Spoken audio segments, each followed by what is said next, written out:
السلام عليكم ورحمة الله وبركاته. ازيكم يا حبايبي؟ عاملين ايه؟ يا رب تكونوا بخير. فيديو جديد ويوم جديد على طيور ام عمر وكريم.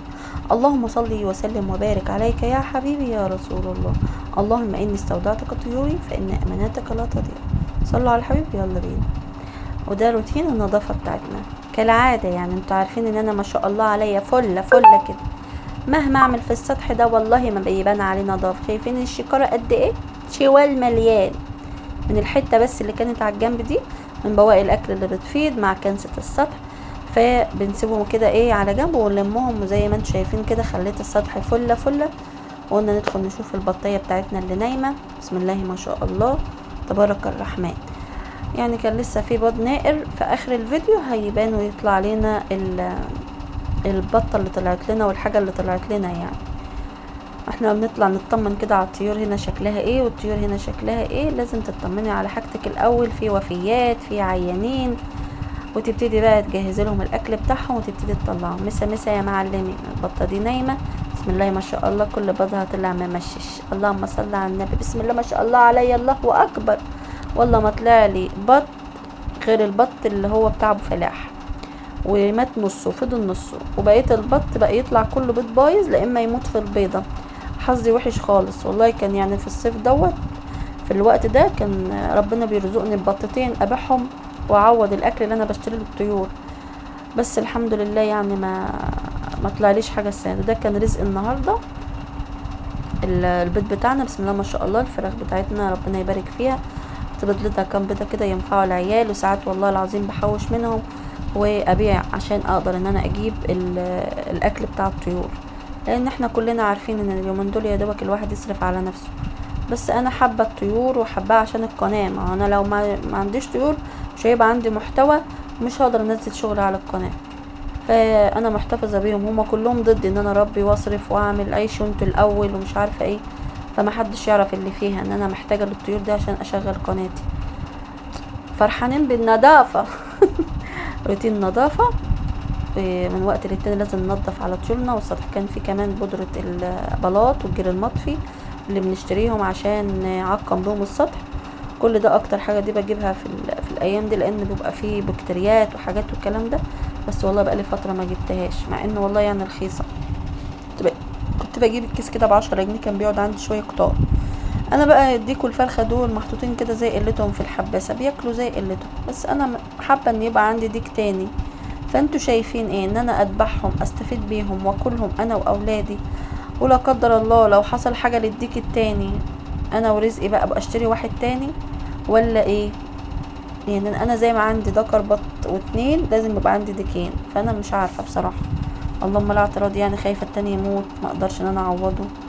اللهم صل على النبي. شايفين الحمام بتاعنا ده الزغلول ده احنا ذبحناه وكلناه الحمد لله، وده برضو ذبحناه وكلناه الحمد لله.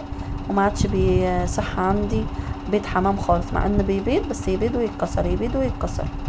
وهنا كان الذكر دوت هجم على البطه دي. البطه دي راقده يا جماعه، ما ينفعش طول ما البطه راقده تسيبيها للذكر. انت لو سبتيها يبقى هي كده بتفوق خلاص، هتفوق وما عادش هترقد تاني. فاحنا بنحاول نبعدها عنه عشان ترضى ان هي ترقد تاني. عشان كده جبت العصايه وقعدت اضربه يبعد عنها. ده الذكر اللي احنا كنا شاريينه.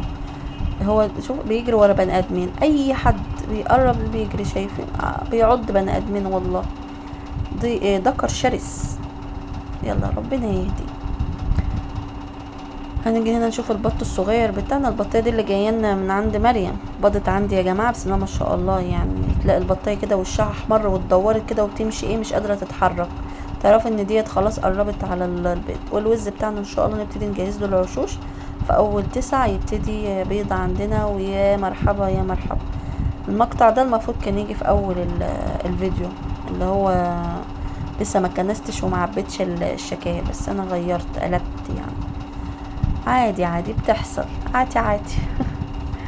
نيجي بقى هنا البطية دي. قومي يا اختي عشان نشوف تحتك ايه. اللهم صل على النبي. بسم الله ما شاء الله. وريني يا ولية. الله اكبر. طلعت لي بطايه والحمد لله. هو ده بط ابو فلاح يا جماعه.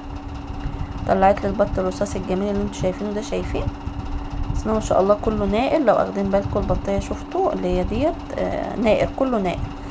كل يوم بقى ننزل 3 4 بطات ب3 4 بطات. عشان كده ما شفتش لحظة الفأس كله. ليه بقى؟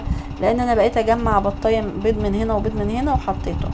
طبعا بيض الفراخ اللي انا حطيته ده بعد ما طلعت بيض الفراخ، بعد ما طلعت بيض البط، بيض الفراخ فضل تحتها، فهي زهقت من الرق، فقامت وهجت وسابت البيض لما باظ سقع والكتكوت مات فيه. انا بصراحه نفسي اجيب شويه كتاكيت كده ينفعوني كده في الايام الجايه في الشتاء كده، الواحد ياخد منهم بطين ولا ياكل منهم فرختين، بس مفيش نصيب. يلا رزق بخير جنة يا جماعه. والله دول البطتين اللي طلعوا لي ربنا يبارك له يا رب. ابو فلاح اللي اشتراهم مني، والحمد لله قدر الله ما شاء فعل ماتوا نصهم يعني. يا رب يبارك في اللي لسه. نفسي بصراحه يكبروا كده ويشوف كده حاجه كبيره عندي يعني. طبيعي هو سابهم لكريم، بس انا بصراحه سميتهم بط ابو فلاح. وده طلعناهم تاني عشان يطلعوا ياكلوا مقطع بيتعاد يعني. البطايه دي كانت عايزه ترقد، باضت وخلصت بيض وكانت عايزه ترقد، بس انا مش عايزه ارقدها لان انا مش خلاص الجو حر والناس ما عادش بتشتري. فطلعتها رقدت عند الفراخ هنا عشان ابعدها شويه عن العش بتاعها عشان تنسى الرقد. بسم الله ما شاء الله. زي ما قلت لكم البيض ده كله طلع ممشش ورمناه.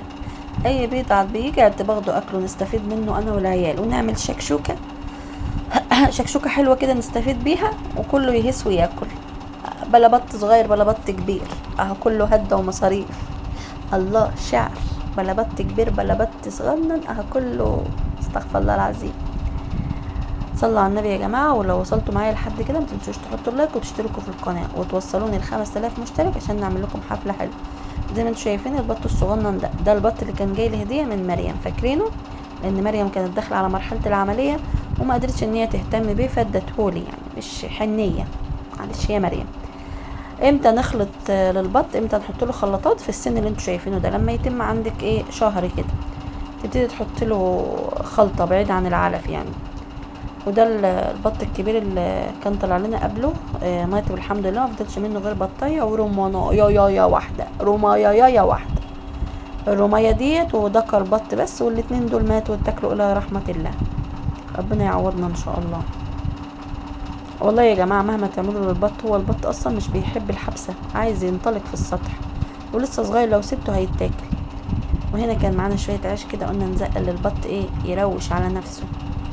بسم الله ما شاء الله. دي الخلطه اللي انا بعملها عباره عن دشيشه وعيش اللي هو السرس والرده والذره بقى لو فيه وكده، وببللهم عليه العيش جميل ما بيعملش دهون، وانا مربيه عليه وبذبح البط وعارفه انا بقول ايه. العيش مفيد جدا للطيور، اكلوه هيوفر يعني. لو عندكم عيش زينا كده بتوفر شويه ربي لك فرختين بطتين واكلوهم عيش ما يجراش حاجه، بدل ما هتخلطيه مع الدشيشه اللي بتعمليها. والحمد لله ربنا يديمها عليا نعمه يا رب العالمين. النهارده طلعت السطح ونقيت بطايه حلوه كده معتبره صغننه كده، كانت قطعت بيض من زمان وبالبلا ماسكها على قد انا والكتكوتين اللي معايا، انا وعمر وكريم، وهنطبخها ان شاء الله بكره جمعه مباركه عليكم ان شاء الله. الفيديو يتحمل لكم وتشوفوه بكره ان شاء الله. متنسوش تحطوا اللايك. اشوفكم على خير ومع السلامه.